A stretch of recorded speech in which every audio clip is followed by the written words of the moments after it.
Okay, so happy bank holiday. Apologies for having no videos last week to do with the UEFA Champions League final and the Europa League final. A lot has happened this week in sport. We know Sergio Aguero has now joined Barcelona. Very interesting move by Barcelona, considering that last year they let go of Suarez. He goes to Atletico. He was considered too old, and he wins La Liga. Aguero's the same age. Didn't want to resign for another year at City, and he's gone to Barcelona. That's an interesting move. We're not sure about Messi's long term future, where he's going to end up, what club he goes to. So on the footballing front, a few things have happened. On a rugby league front, state of origin, we don't know where game one is going to be played because of the state of Victoria going back into lockdown. It's not going to be played down in Melbourne now. We don't know what's going to be announced with state of origin. Most likely Townsville, although it could end up anywhere, quite frankly. So that's something that the NRL, the New South Wales Rugby League, and Queensland Rugby League need to sort out a venue for game one. It'll be very interesting to see where they sort out. Most likely Townsville is what reports are suggesting. Obviously, there's been the fallout from the crackdown in regards to headshots in the NRL as well.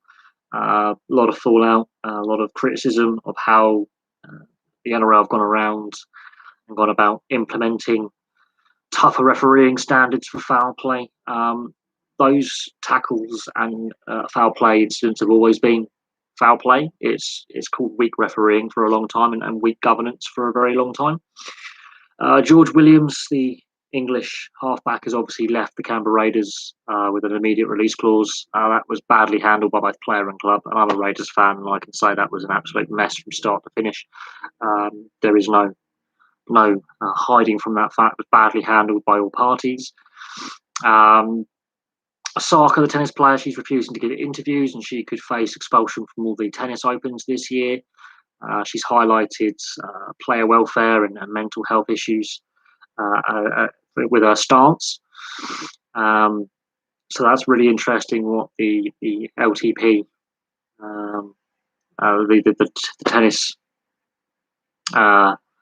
federations and all that, the women's tennis, the WTA and all that will hand down, and the tournament organisers, she's still refusing to give press conferences at the French Open. So it'll be interesting to see what the response is from the tennis authorities. Is also very interesting the divided nature of the playing group on their opinion of her stance. But should the press conference rules change, I mean, there are press obligations. It's part of their contractual obligations. Whether they should be forced to give press conferences straight away after a defeat or a victory is another thing. Whether they should be automatically told you have to do it. They're normally given half hour, so that in itself is quite interesting. The World Championship Ice Hockey, Great Britain have won their first ever game in regulation against Belarus 4-3. Liam Kirk is having a brilliant tournament as well. So actually Liam Kirk, who was signed and drafted by Arizona late overall in the 7th round. He was meant to go in the 4th round, predicted. He's having a breakout tournament. Obviously 2 years ago was his first tournament. He didn't get any goals. He's scoring a lot of goals in this tournament. He's having a breakout tournament. And obviously North American scouts will be looking at how he's playing.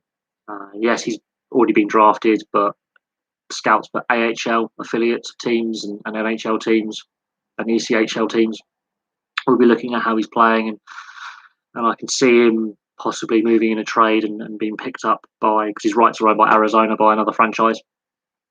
So I'd be interested to see how Liam Kirk's career progresses. He's having an outstanding tournament so far. In tough circumstances, no fans there. There's no relegation this year, but it's been a tough tournament for all the players. Some of these players haven't played a lot this season. The British players especially have had very, very little game time in the build-up to this World Championships. So it'll be interesting to see what happens with Liam Kirk going forward. Who's texting me now?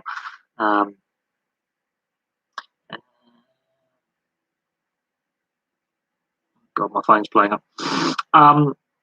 In regards to other sporting stories, let's head on to the BBC Sports website. So yeah, the NRL is obviously having issues in organising State of Origin. Be interesting to see what happens there. Obviously, the Euros are coming up. There's a full fixtures of friendlies over the next 10 days, right up until the eve of the tournament. So Aguero's joined Barcelona on a 2-year deal.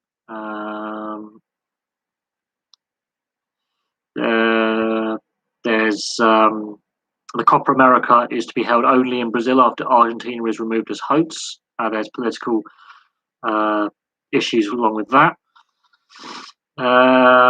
There's Federer's won on his Grand Slam return. League Two playoff final, Morecambe Newport County is going to extra time after a 0-0 goalless 90 minutes. There's not a lot really going on at the moment. There's the Copa America is the big one being removed and played solely in Brazil, as Argentina have lost the hosting right. They were meant to be co-hosting with Colombia. They've been removed as hosts. There's Zach Hardaker getting banned in the Super League again. He's been banned for 2 games for a headbutt incident. Amazing that. How Zach Hardaker still has a rugby league career is beyond me. Wigan Warriors Zach Hardaker has been given a 2-match ban following his dismissal for a headbutt in his defeat to the Catalan Dragons. Hardaker was red-carded by referee James Child in the 78th minute of the Warriors' 48-0 defeat on Saturday after making contact with Sam Tompkins. Couldn't have happened to a better player either. Not a fan of the Tompkins brothers. Joel Tompkins faces a 3 to 5 game ban after being charged with punching in the retaliation to the incident, so it's the Tompkins involved as well. Hardaker's ban means that the Wigan boss Adrian Lamb faces a selection problem in the coming weeks with his fellow halfbacks Bevan French and Jai Field out of injury. Bevan French was ruled out for several months. Hamstring tear.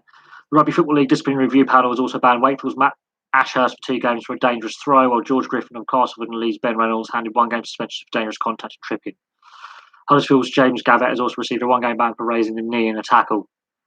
Castle's Danny Richardson has been given a caution for dangerous contact. So, yeah, but Zach Hardaker getting banned again. I mean, how many more issues will he be allowed to get away with? Real Madrid having no faith in Zidane.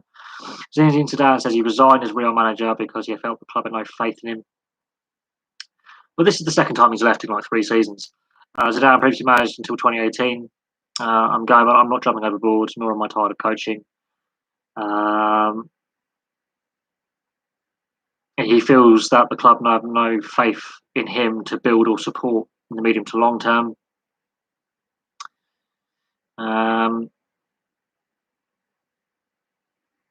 Zidane is now an available manager.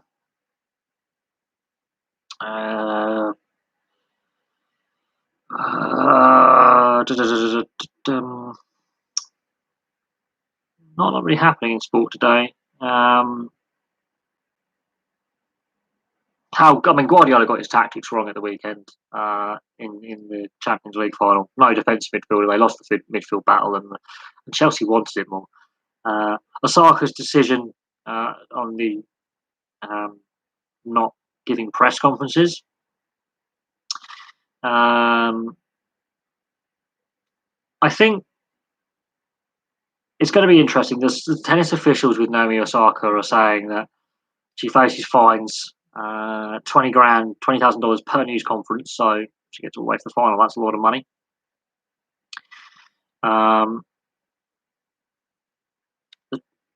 The WTA, the Women's Tennis Association, players have a responsibility to their sport and their fans.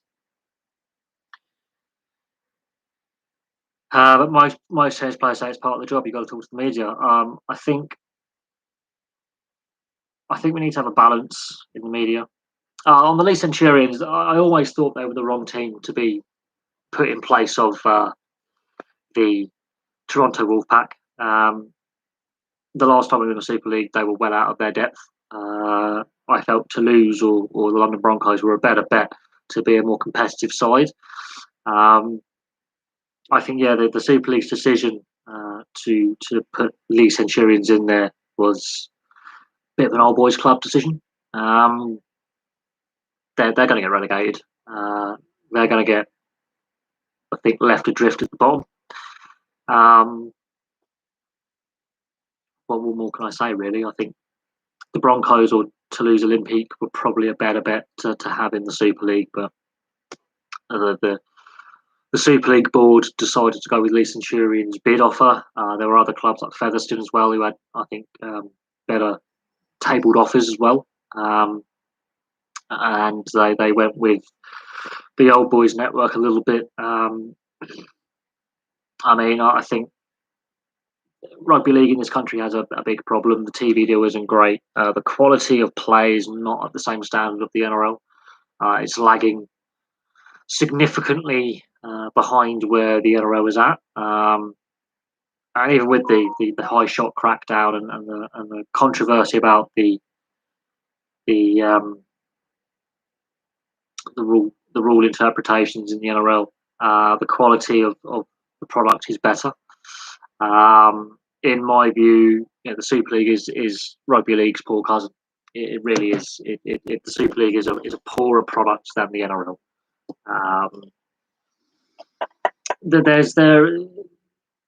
There is no other way to really describe my views on that. I mean, I've done videos on it where I've compared the two leagues. I've compared the quality level.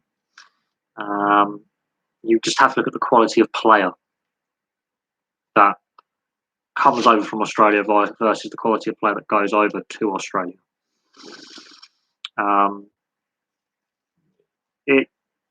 It's not a level playing field. The World Club Challenge in recent years speaks for itself with the results.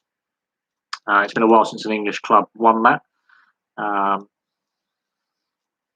And the fact that like Wigan lost 48-0 to Castleford, that shouldn't be happening. Not Castleford to Catalan, that shouldn't be happening with a club of Wigan's stature in the game. Blowout scores like that should just not. They should be much closer games, much tighter contested affairs. It shouldn't be as it is.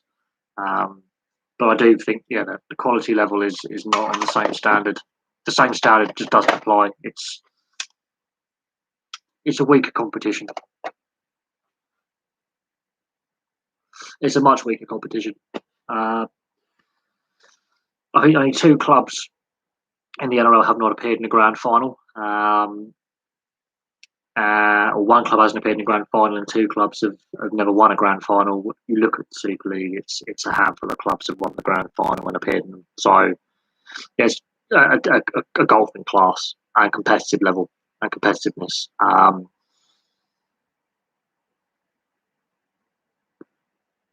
It's just not the same. In regards to Lee Centurions being where they are hopelessly out of their depth. The fact they were accepted, they're there to make up the numbers this season. The way the Super League handled the Wolfpack and the rugby league authorities pushing for a North American team in a European competition.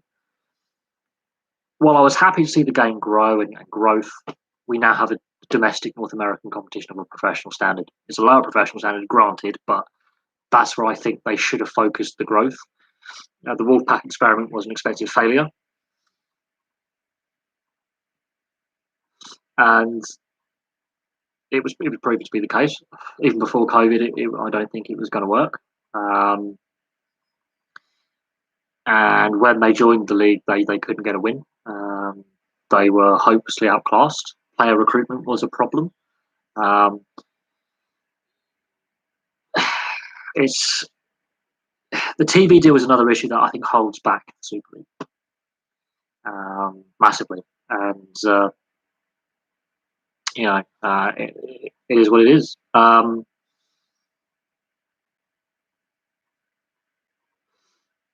get me wrong, I love rugby league, but I think in this country or in Europe, it definitely needs a shake-up. It needs looking at. It needs to. The World Cup needs to be a success, basically. The TV deal and the TV deal that's in place now, and the media rights deal needs to be significantly looked at, and because the amount of money that the Super League makes is not enough. The lack of growth outside the traditional location is poor, it's weak. and that means we have a limited player base, a limited fan base, and therefore you can't make as much revenue. And the pandemic has highlighted the flaws within the system, and a lot of clubs struggle to make money.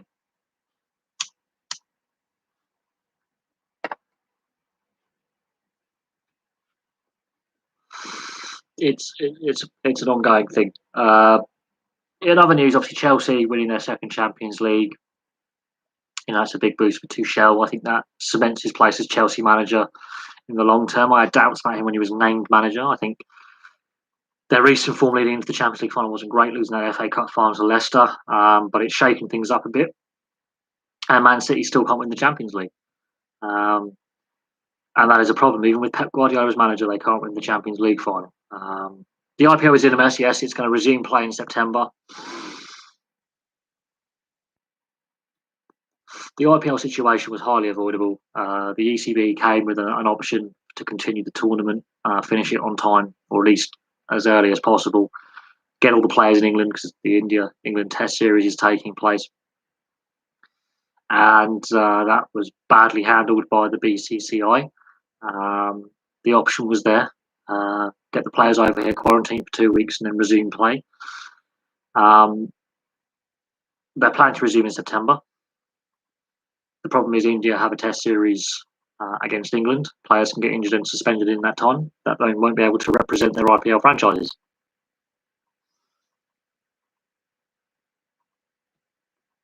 There's your problem. I understand the cancellation. I personally think it shouldn't have gone ahead in India.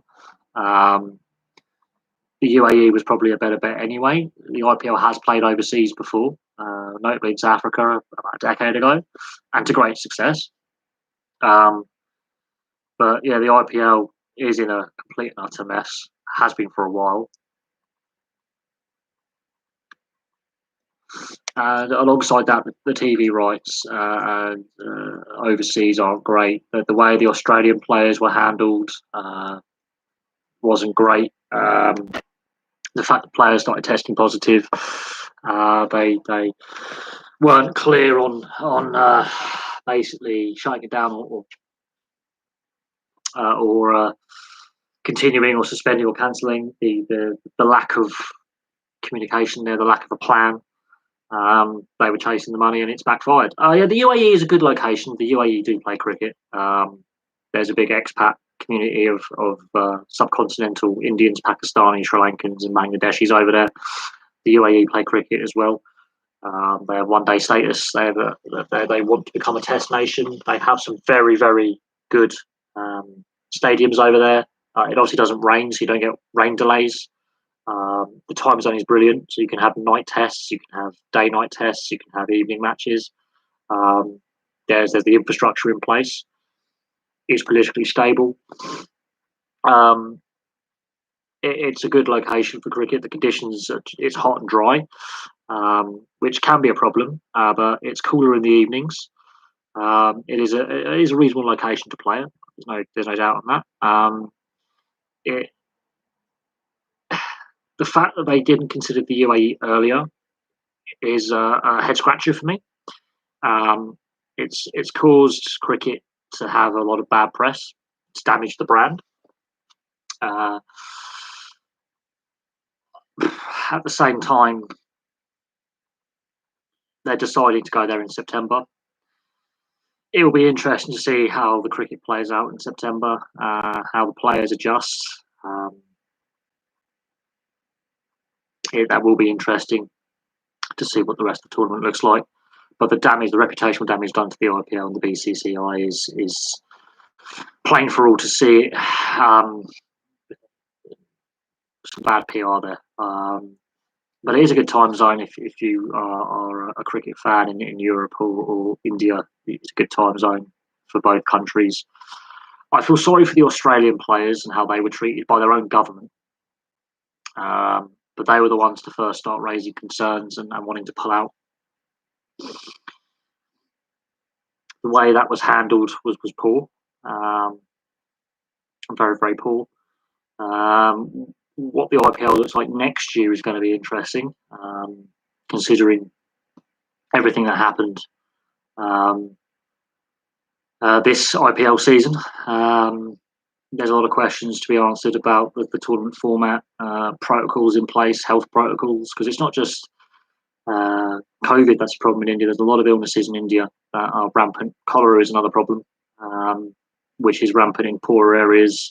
Malaria is another issue. So health protocols with the IPL need to be seriously looked at. The IPL needs to be looked at in how it's structured. And, player welfare is vital, and that I think has failed in this instance. I'm concerned about the Euros going ahead without any problems. I mean, we know it starts on the 11th. Each country in Europe has different protocols in place. The Czech team have decided not to use Edinburgh as a training base. They've decided to stay in the Czech Republic. They cited the devolved government's plans in Scotland for protocols as unworkable. If one player had a positive test, which may be a false positive, the whole squad has to go in lockdown, and that then will completely destroy the fixture list. Whether the IPL plays in the UAE next season or not is up for debate. I mean, they've played overseas before with security concerns. I know it's a different thing when you have security concerns. In regards to playing in the UAE, they've got the infrastructure in place. They're more than happy to do it. There's the corporate money there. There are cricket fans over there. It's a very popular sport in the UAE now. Lots of kids are playing it. So native Emiratis are playing it. It's a good location. They have a one-day setup. They have a T20 setup. They're part of the ICB setup as well. ICC setup, sorry. They want to become a test nation.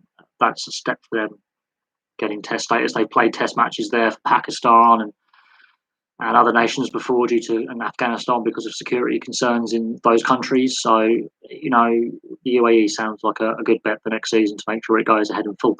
The Jersey Reds potentially switching to the French league. Interesting. The rugby union's in a complete mess at the moment. There's plans to try and ring fence the Premier League, Premiership, which I don't agree with. Obviously, the Saracens debacle is still feeling effects. I mean, the Bristol Bears owner, their team are clearly breaching the salary cap as well. There is no doubt on that. He's always wanted to ring fence to stop his side getting relegated, but they clearly breached the salary cap. No doubt on that. But the Jersey Reds, I think, that's a logistical thing. They're ironically geographically closer to France than England. They'll get more exposure. Whether those players who play for Jersey will then be eligible to represent England, for example, if there's English registered players, because of the RFU selection rules, will be interesting. You have to currently play in the English domestic system. And if the Jersey Reds decide to switch leagues, will players who play for Jersey, if they end up in the top division in France, hypothetically, because they're in the Championship right now in England, if they were to end up in the top 14, would English registered players be allowed to play for England? That's something the RFU needs to consider as their selection policy, which I personally believe is a flawed selection policy. Same with Wales as well, and Ireland. I've raised eyebrows about their selection criteria to represent your country. They're already a fully professional outfit, so they would already be in an advanced position when it comes to starting at the lower levels of the French game. There'll be discussions with the French Rugby Federation about putting them in the Division 2, most likely. That would be my guess. They would join in Division 2 because of their professional status, and if they were to decide to go over the channel and play in France, what then happens to English registered players? That's my concern on that one. Is if they end up in the top 14 at any point, and they're playing well, and they're players eligible to play for England, what happens then? The fact that travel costs would be prohibitive anyway, and the Channel Islands have different COVID restrictions than the rest of the UK. My friend's sister lives in Jersey. They have completely different COVID protocols. They've had different COVID protocols the entire time. And if they are to start at the bottom, then I think that's a bigger blow to them than staying in the English system. I wouldn't think the French wouldn't allow them to start in the professional level of league. So I think they would definitely consider that. It would be a coup for the French Federation to get an English or a British-based team playing in their league structure. That would be a massive boost, I think, for the French. It would be a bit of a two fingers to the English. They would make as much PR out of that as they possibly could. It's all to do with the structures. It's a potential switch. It's not a confirmed switch. But again, you have to look at the COVID protocols and, would they be able to play their home games in Jersey or would they have to play in a neutral venue? What I do know is the Channel Islands have had a completely different, they've had completely different protocols. My friend's sister came over to visit before the full lockdown came in again in the autumn and the winter over here. And I was asking what's the COVID situation like in Channel Islands? What protocols do you have to go through? What are the travel restrictions? What restrictions do you have when you come home? Because she's got a daughter. And what she was telling me was completely different to what we were being told here in the UK. Yes, you've got the devolved governments as well. What we were having to deal with was different to the Channel Islands. And of course, that's different to France as well. So it'll be very interesting to see what happens with Jersey and what league structure they end up playing in. I also think the RFU and other governing bodies need to look at national selection, because you look at Wales, I use that Welsh as an example. The Welsh Rugby Union is broke. It's got no money. But in order to play for Wales, you've either got to have so many caps before you can play overseas, outside of Wales, or you have to play in the Pro League. You cannot. They are very, very strict in their. You have to play in Wales policy. And I think that hinders teams. I do honestly believe that hinders teams. If this is football, you can play wherever you want. If it's rugby league, guess what? You can play in Australia and still represent England. Rugby union's got this very protectionist policy. Other nations don't.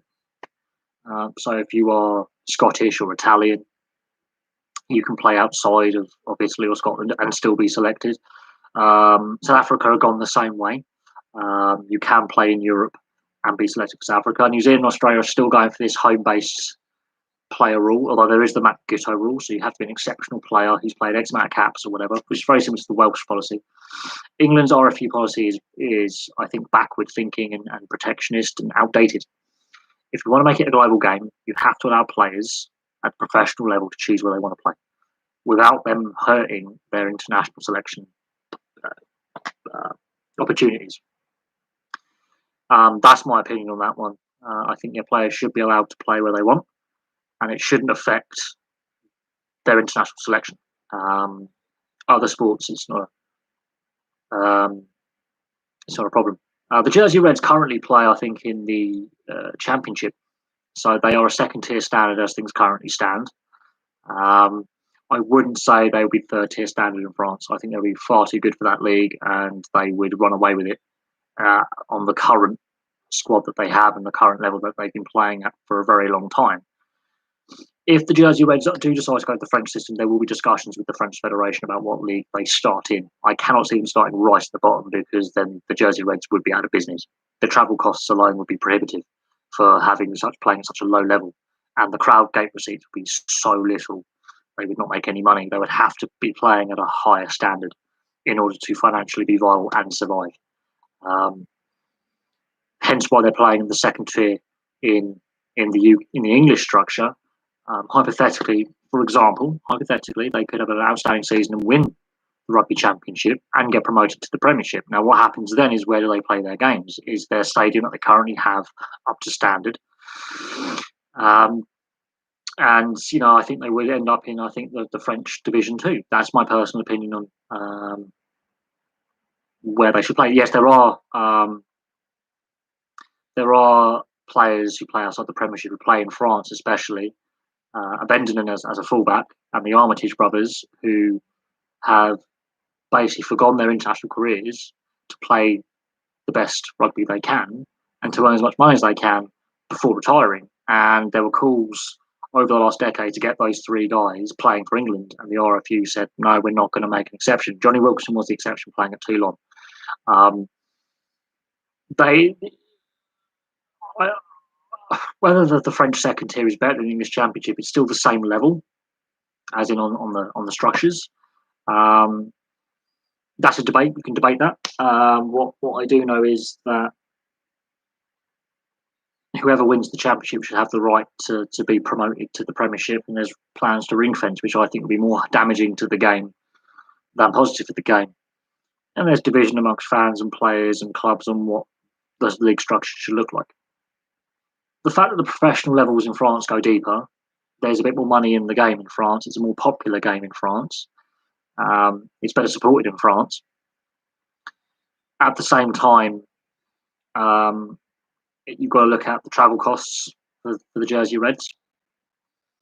You've got to look at their stadium capacity and gate receipts, whether it's going to be financially viable for them to go into the French system over the English system, and whether they can survive. There is clearly issues with funding. There's clearly issues with money in the game. Doesn't matter if you're in France or England.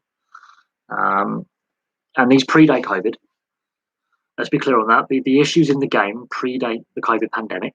The Saracens scandal highlighted the issues within the game with weak governance. That's been a problem for years. And rugby needs to wake up to the fact that professionalism hasn't had all the benefits it should have had. And there are issues within the sport that need to be addressed. And whether Saracens bounce back or Ealing make it. If Ealing make it, then the ring fencing idea is weakened. The whole idea to ring fence is to get Saracens back into ring fence, because the old boys club still want Saracens in there, even all the reputational damage they've done to the game. And whether you believe it's fully deserved because they've developed so many, good players for English rugby. If Ealing win that, because Ealing got their number this season, would the ring fencing plan go ahead? Because I think Ealing getting into the Premiership would be far better for the game than Saracens getting back in after all the mess they've caused. And then we need to look at the fact that we know other clubs have clearly been breaching the salary cap and have got away with it, and Saracens were the fall guys. The fact that the Saracens situation had gone on for so long and was known about for many years, there were allegations that Saracens were doing what they were doing, again shows weak governance at the top of the game, be it in the Premiership or the RFU. And if rugby is to be taken seriously, then don't ring fence it. If you ring fence it, then you deny the Cornish Pirates, for example. It would be great to have the Cornish Pirates in. It really would be a boost for West Country rugby. I know Exeter and Bristol have really been a boost in recent years, but to get the Cornish Pirates in there, they've been banging at the door for years. And the Jersey Reds, if they're considering leaving the English system and going to the French system, that would be a massive, massive PR boost for the French game. And it weakens the position of the English game. The wealthiest union in the world is having one of their clubs pinched by a rival union to join their league structure. It says to me that there are still issues in the game that are not being resolved. And ring fencing is not the way. Whether you think an extra two team, bearing in mind they're trying to limit the amount of rugby players play. They are trying to limit the amount of rugby players play per season. Player welfare is up there. They're trying to bring in rules and strengthen and tighten the amount of games players play. That's a player welfare issue. There's division amongst the playing group, but that's basically where World Rugby is heading. They want to limit the amount of rugby players play per year. I'm torn on that because I support both codes and I follow both codes. And concussions and other injuries are clearly on the priority list right now, with the crackdown in the NRL and the crackdown in the Super League with dangerous contact and intent to injure and headshots and a whole host of other things.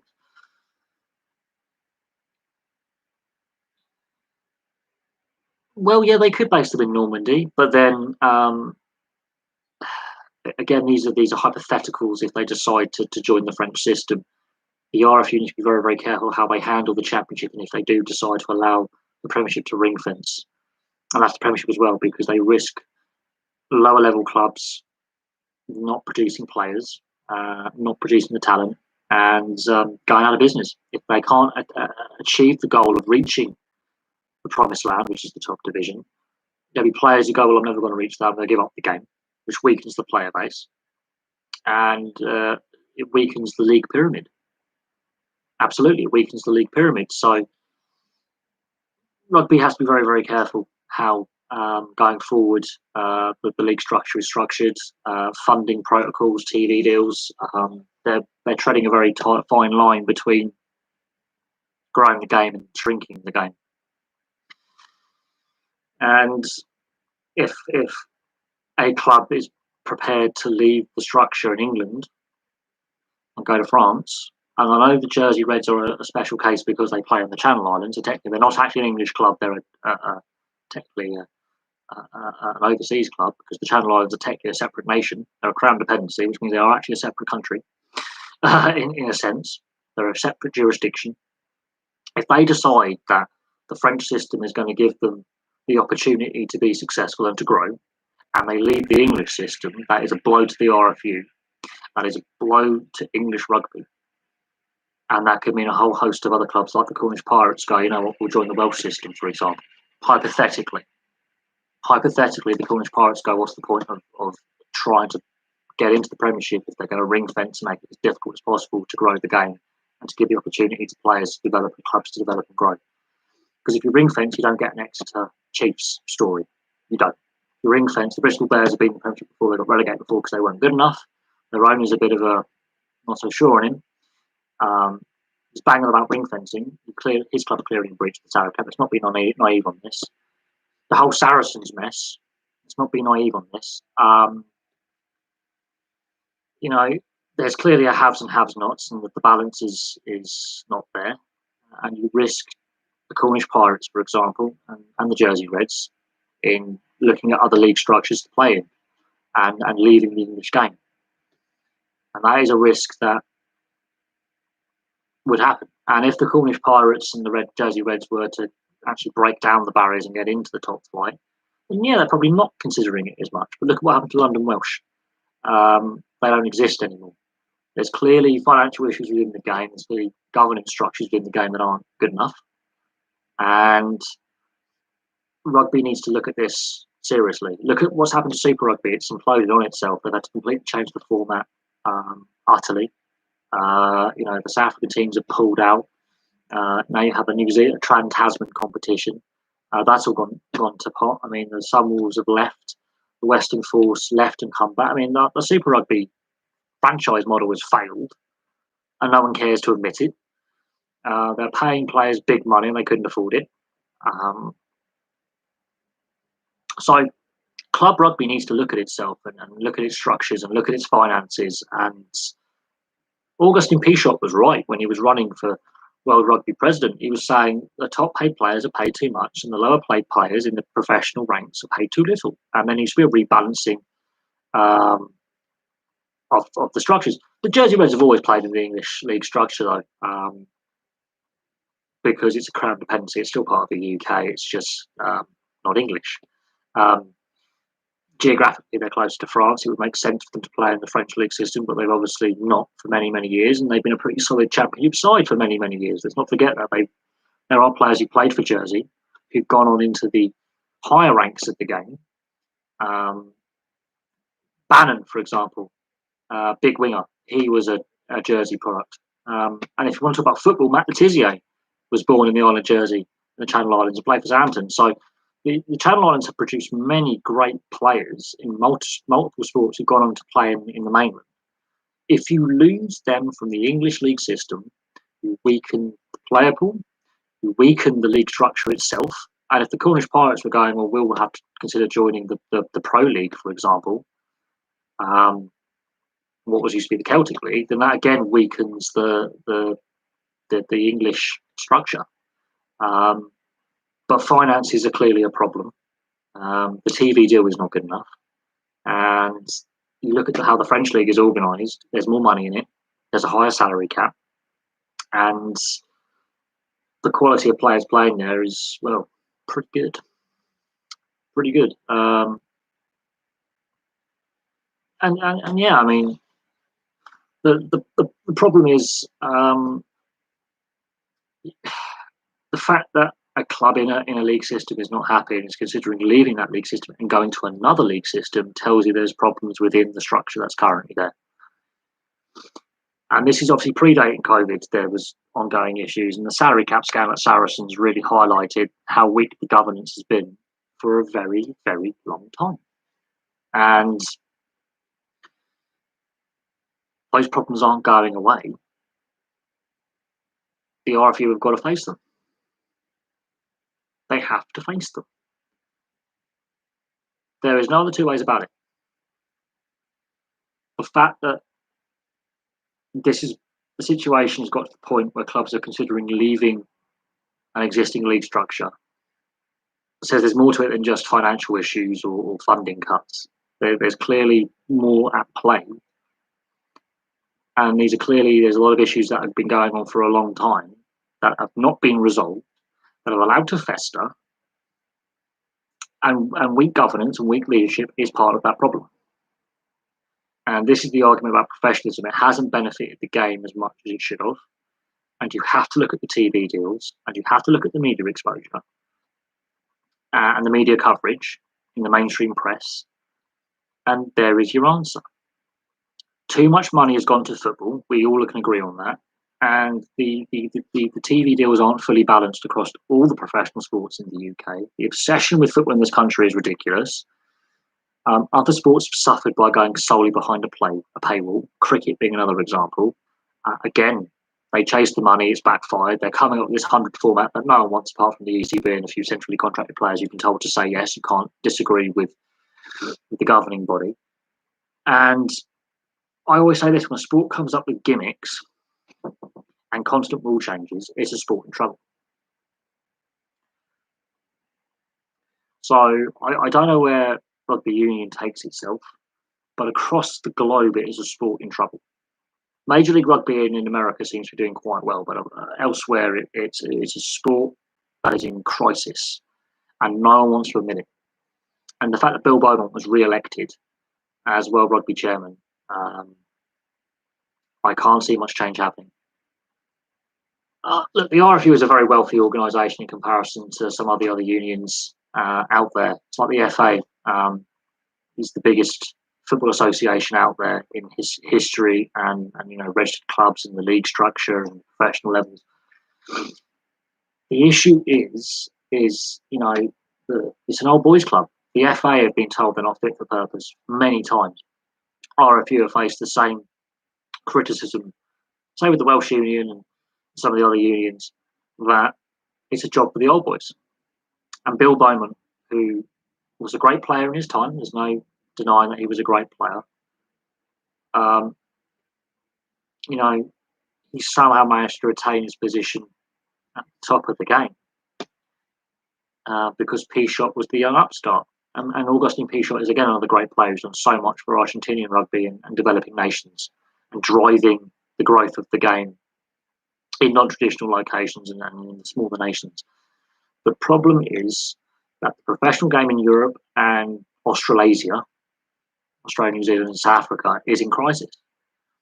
The up-and-coming nations, so North America and South America and Japan, the league structure is growing rapidly. The game is growing. Fans are buying in.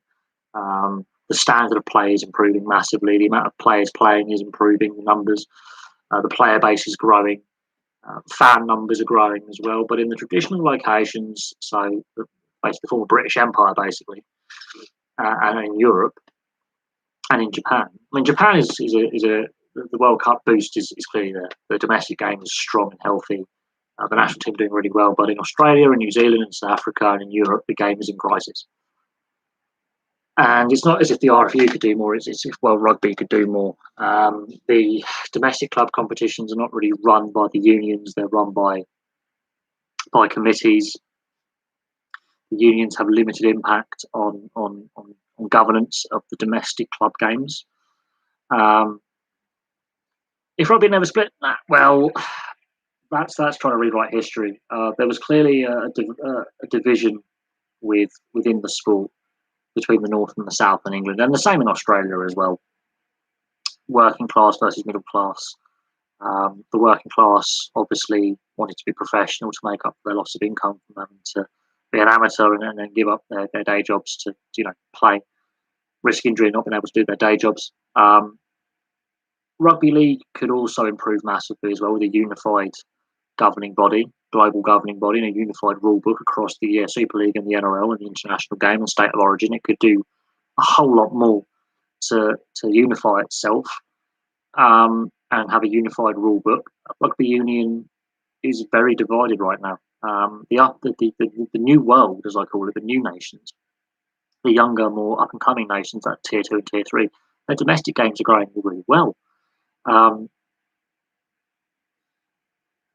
Forget the league union split in the 1890s or whatever it was. Forget the split. Forget the meeting in Huddersfield in the hotel. Both codes have issues.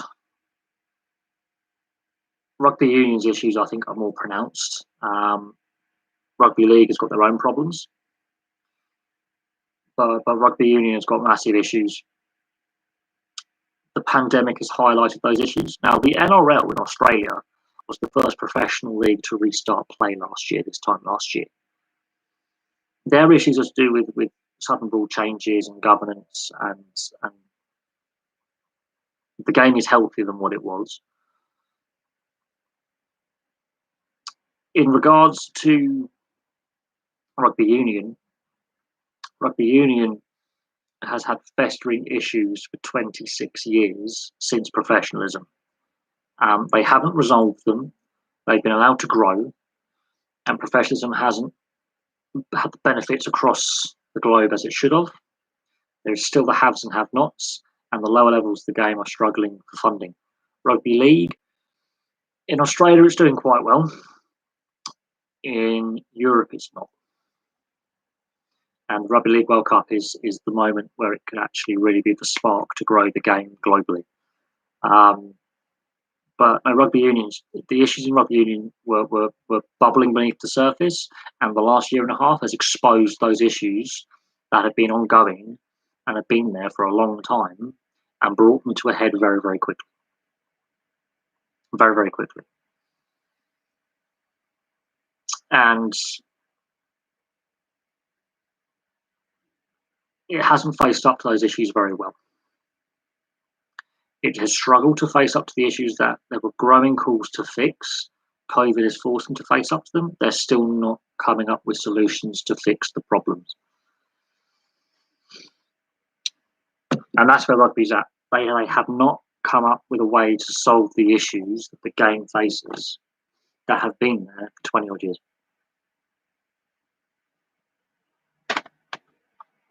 They're not fixing the problems that have been there for a long time. They're not getting fixed. They're festering. It would be interesting to see a cross-code game, but I don't think it works. There's been those ideas have been brought forward in the last couple of years before. There's been, ideas brought forward. I don't think it happens. Personally, myself. But again, we'll have to see what happens going forward.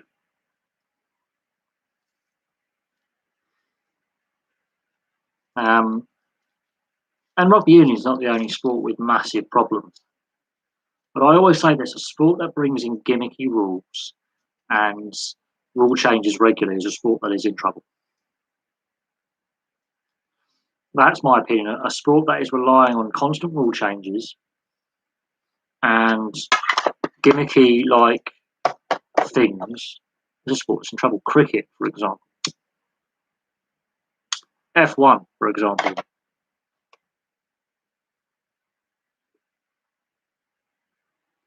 There is no time. If rugby union is getting that desperate and goes to rugby league can ever have like a cross-code game, that is a sign that we're in trouble.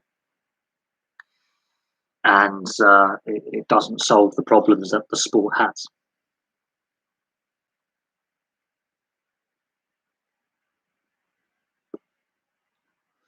I mean, I look at like VAR in football.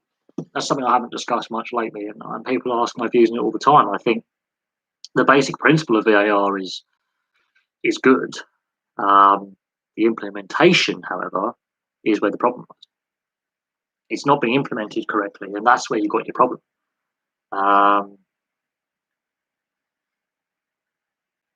And whether they can solve those issues quickly is another thing.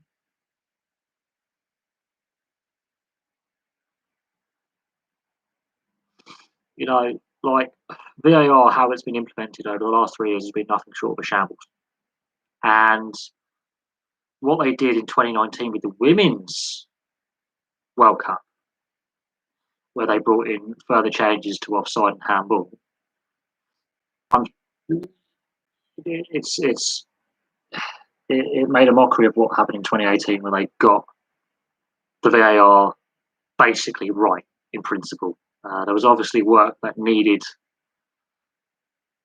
to be done, but uh, in principle, I think they got things right. Now, did they get everything right? No.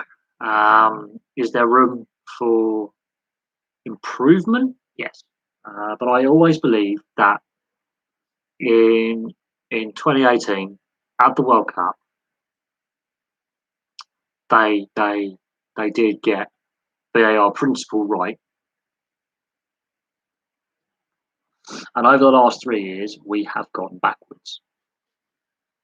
That's my opinion on that. That opinion isn't going to change. Um, there's obviously always room for improvement. But I always said that, you know,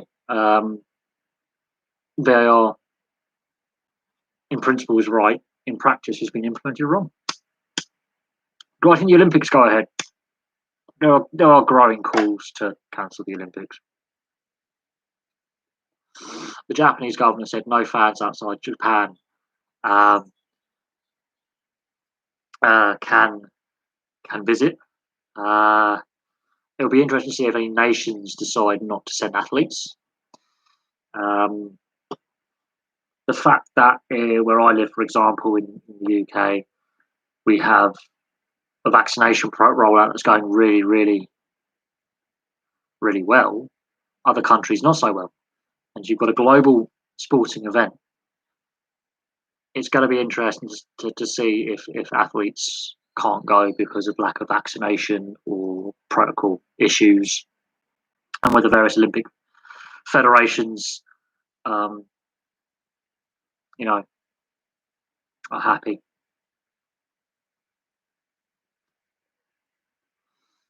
That's the short of it, really. Uh, I do think the Olympics will probably still go ahead as planned. How successful they are and if there's any issues with outbreaks or nations or athletes not going, we'll have to wait and see. The VAR isn't the problem; it's the people running it. Yes, it's the interpretation of rules. It's the way they've gone about implementing VAR. They've gone backwards, in my opinion, rather than forwards. I think the World Cup in 2018 it was a good starting point, and it was a good point to build upon. And then the next year they changed a lot of the rules that they had in 2018. They changed the interpretation, and well, we've seen the last 2 years it's been a bit shambolic. The way that the rules are implemented and the way that they've gone about interpreting things. When you have to draw lines on a computer, it's taken a lot of joy out of the game. It'll be interesting to see what happens at the Euros. It'll be interesting to see if there's any controversial decisions at the Euros. No, it's not. It's just normal tobacco. It's just a normal cigarette. Like,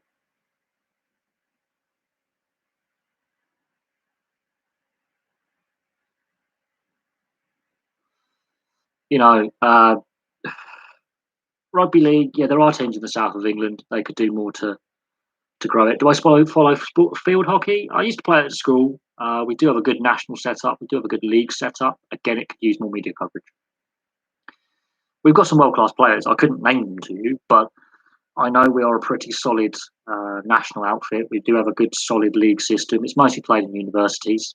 There are community clubs as well. I do see a lot of AstroTurfs with hockey pitches laid out. It is played a lot at school and colleges and universities in this country. But it does deserve more exposure because we actually do have a very good national setup and some very good players. So again, it does deserve more exposure.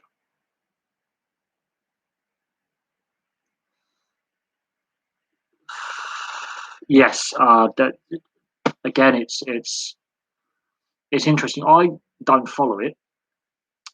I watch it at the Olympics and the World Championships. And yeah, the funding issue, you can argue that. We've been arguing that for years as sports fans. As an ice hockey fan, the funding's a mess. The finances are a mess. Arena availability is a mess. Teams going bust is a regular problem. And yeah, I do agree that every sport except football needs a boost in funding. And this is pre-COVID argument. COVID has exposed funding issues that were there.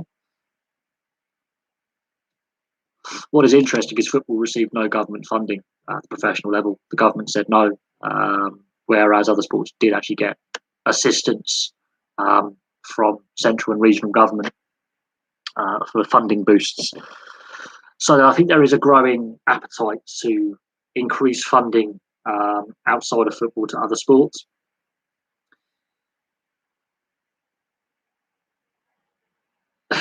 I think basketball is a sport we've discussed a lot, and is there an appetite nationally for it? Is there the fan base for it nationally? Could it do with some more exposure? Yes. Is the quality level great? No. It is played at schools. It is played at universities. But then you have to argue, is the fan base actually there? Is the player base there? Part of the way you grow that is to increase the exposure. The more exposure you can get for a sport, the more interest you will get. One thing that the last year and a half has taught us is that outdoor activities or indoor activities are important. Community funding for just amateur levels is important. And there's clearly something to be said about exposure, and more than just local media reporting local league play. National media needs to pick it up more. The TV companies need to look at it more. Have you ever seen this many managers from the top clubs in Europe all leaving at the same time? I've never seen such a manager turn around at big clubs before. Lille win the French league, manager leaves after 2 days. Inter, Conte leaves. Zidane leaves Real. Pirlo leaves Juventus. Nuno Espirito Santo leaves Wolves. Hodgson obviously retired from Palace, but I think that was a long-term plan that he planned long before the start of the season.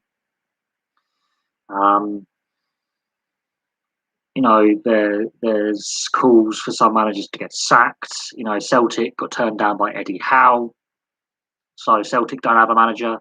Tottenham don't have a manager. I think there's some other clubs where there's been some managerial turnover. Ronald Koeman's position at Barcelona isn't secure. Munich have had managerial turnaround. There's a lot of managers leaving clubs. I've never seen so many top clubs in the top leagues have managerial exoduses in this number before. Money's got something to do with it.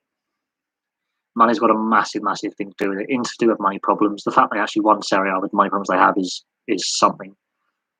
Whether they start having to sell players to cover their money problems, that'll be interesting. The transfer market's going to be very, very interesting this summer.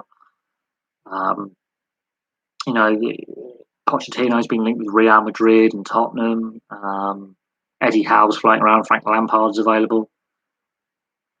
Top managers in England seem to be staying. Well, it's interesting. We haven't seen that many sackings this season when it comes to managers in the top flight, as many as previous seasons. Same in Scotland as well, across the board in all leagues. That's an interesting note. That means there's a smaller pool of available managers to look at. Yes, Celtic are starting to really reach out to anyone now. Celtic are getting desperate. Eddie Howe, their first choice, to turn them down. So that'll be very interesting for Scottish football. I think St Johnstone winning the Cup double is good for Scottish football, by the way. But yeah, there's a few clubs that are now without a manager, and there's some big name managers available. And then there's suddenly a lot of clubs who need managers. It's going to be interesting to see the managerial turnaround, who ends up where. The fact that Zidane left because he felt Real were not supporting him is interesting. Does Zidane stay in management? I think he does. He said he's got no plans to go out of football coaching or management in any way, shape, or form. Where does he end up? Might end up at Juventus. I know they want Allegri, but he's also a Juventus legend from his playing days before he went to Real Madrid. So Zidane might end up in Juventus as a manager. That would be very, very interesting.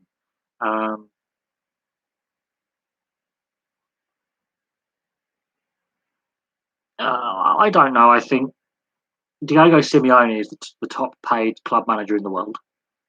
He's stuck it out at Atletico for a reason. He could have gone anywhere else. Simeone could have gone to any other club. He's won 2 La Liga titles, a Europa League title, a Spanish Super Cup, a European Super Cup. He's won everything apart from the Champions League. He's been there now for nearly 8 seasons. We'll see what happens. The fact that these clubs aren't backing down from the European Super League, that's gone very, very quiet. I will admit that. It's gone very quiet on that front. The Italian FA president said that Juventus will be kicked out of Serie A if they do not pull out. So that's something to consider. That they are considering banning them from Serie A, throwing them out the league. The Barcelona and Real, they could be in trouble as well. All the other clubs have agreed to give up some of their winnings if they are playing in Europe to grassroots football and pay a fine. We'll have to wait and see what happens. I think the Euros will take place first, and UEFA will want the Euros to go off. And in the background, they will be having discussions.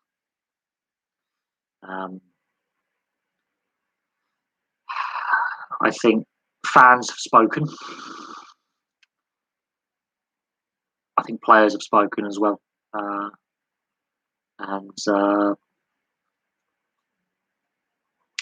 We'll see what happens if any further sanctions are imposed upon those clubs that signed up for the Super League. The fact that they wanted 15 founder members and they only got 12 to begin with said that was already a problem. The 2 German clubs and PSG decided to back out before they even officially announced. Killed it dead then. It was dead when Bayern and Dortmund and PSG were like, we're not interested. That killed it. The fact that Florentino Perez is continuing desperately to get this idea off the ground is just desperation. It's someone clutching at straws because they're getting desperate. And if you look at the released figures of the finances of these clubs, only Chelsea were the only club to make a profit in the last 12 months. That tells you something. The fact that Chelsea were the only club to make a profit in the last 12 months really tells you the situation that these clubs have got themselves in. And part of that's to do with really weak governance. And we'll see what happens. Barca are preparing to offload Coutinho to Liverpool. They still owe Liverpool money on that transfer.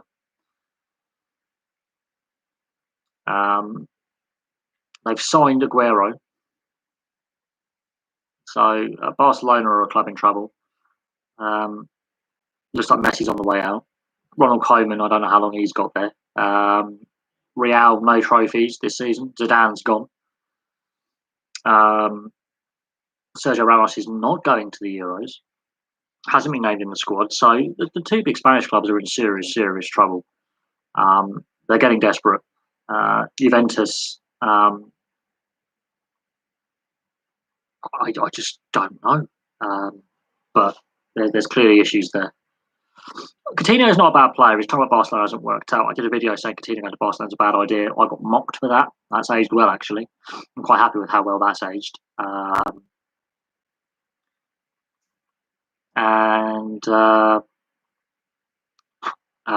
Basically, yeah,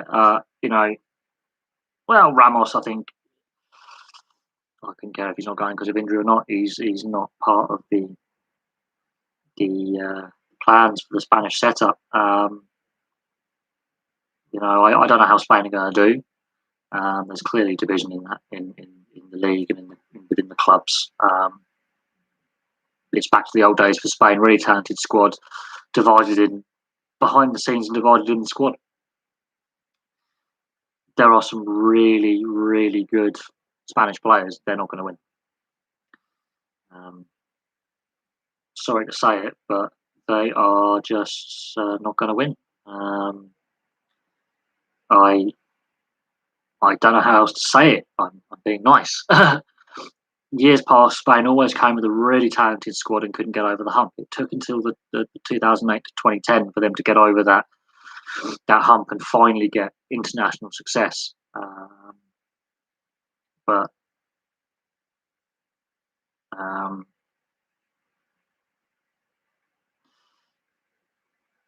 I don't know. The fact that Ramos isn't going is a sign, though. I mean, I'm not sure how their defence is going to hold up. De Gea hasn't been playing well. Kepa hasn't been playing well. So their two best goalkeepers are not playing well. Well, yeah, Spanish football. I mean, Villarreal winning the UEFA Cup is a big boost for Spanish football. That a non-traditional team has won it. Yeah, they are hunting. City are hunting Grealish and Kane. Do Grealish and Kane fit the Man City system? And will Grealish work well with Guardiola?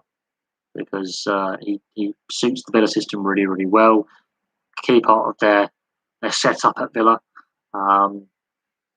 How will he? It's like Mahrez. Will he actually work in the Man City system? Will he get the game time that he requires and needs? And will he settle at Man City? He's had his off-field drama as well as at Villa. Could that be something counting against him? But Man City have, well, allowed Kyle Walker to constantly misbehave and he's not punished. So there's clearly something on with the attitude of players at certain clubs with off-field indiscretions over the last couple of years that have been highlighted, especially during COVID. Grealish was one of those players who misbehaved. They've been after him for a while, but he's. I think Villa is possibly staying at Villa would be better for him. Dean Smith's got getting the best out of him and giving him that leadership role at Villa. I think has really helped Grealish. And United, well, Ed Woodward's on the way out now. He's officially leaving. It'll be interesting to see who takes Ed Woodward's place at Man United. Some of their transfers have been disastrous, although the Cavani transfer was a piece of brilliance. Solskjaer gets a lot of crap. I think it's unfair. I think he got the tactics wrong midweek. Same with Guardiola getting his tactics wrong at the weekend. And Guardiola has made some really interesting, when I say interesting, I agree, baffling tactical decisions when they go out the Champions League. The whole purpose of getting him as manager was to win the Champions League, and they still can't do it. And yeah, there's growing discontent with fans and club owners. It's not just the clubs that signed up for the Super League mess. It's the whole lot. I think the only club that comes out with any positivity out of this whole mess is Leicester. When Liverpool, Man United tried to restructure the Premier League, Leicester were the only ones to formally come out and say no, stop playing, stop fiddling with the system. And then when the Super League came out, again, I think Leicester are the only club, really, in my opinion, that's got a good connection with the fans and a good connection with the players and the community. Every other club hasn't done enough to be transparent with their fans and the whole lot. People can slag off Solskjaer. the automatic assumptions when you've got to have a success every season with some of these clubs is why they struggle.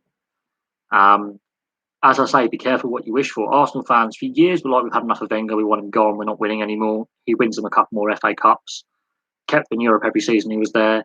Look at him now. He's gone. They've won more and more trophies since he's left, and it's been nothing short of a shambles. And I feel sorry for Arteta, I do. He played under Wenger. He learned from Wenger and Guardiola as a player and as a coach. He's obviously played at Everton as well. So he learned from some other good managers. I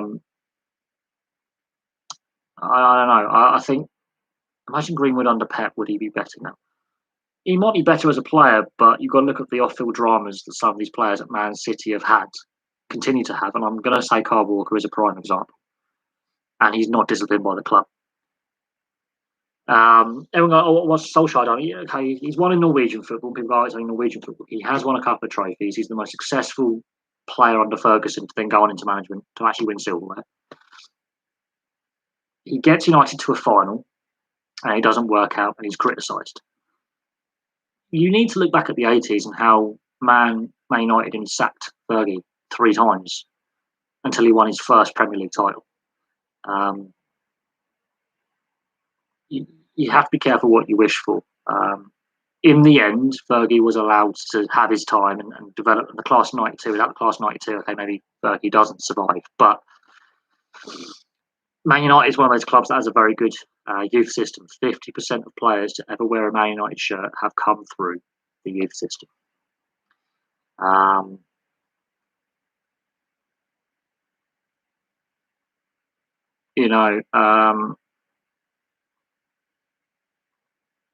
You could argue Man City don't have enough academy prospects coming through their system to play for the first team. But at the end of the day, you have to see what happens. I think Man United are in a better place now than where they were when he took over. We'll see what happens in the transfer market. There's a whole host of unknowns. Obviously, finances are still stretched. The Euros will be interesting. There might be some players playing themselves into a transfer or a new contract. There'll be a lot of scouts watching these players across all the nations. And we're going to see a very, very open tournament. Very open tournament. Of that, I have no doubt. So this tournament is a proving ground for a lot of players. And with England, I hope Southgate goes with a more attacking formation, a more counter-attack based formation, quick-paced football, because it will suit the players he's got. If he plays how we played against Poland and Albania, we are not going to get out of the group. We have a tough group, and the Scotland game will be brutal, absolutely brutal. And all these players that you've named that are in the Man City system, they have to get regular game time. And if the transfer market is subdued, then going with the youth policy like Chelsea have done, which has actually served them well. Let's not kid ourselves. I know Lampard didn't keep his job, but he brought through all these young players that have now developed into Tuchel and then they've won the Champions League final. You have to give them game time. Figure out their best position, figure out their best role within a team, give them game time. And that's where I think Man City are getting it wrong. They're relying on overpaid, overpriced mercenaries to get the job done, whereas other clubs are developing through the ranks more. So we'll see. But I'm going to call that a stream because I've got bits and pieces to do this evening. Thank you very much. I really appreciate, obviously, all the questions. And I will have some more videos for you very, very soon.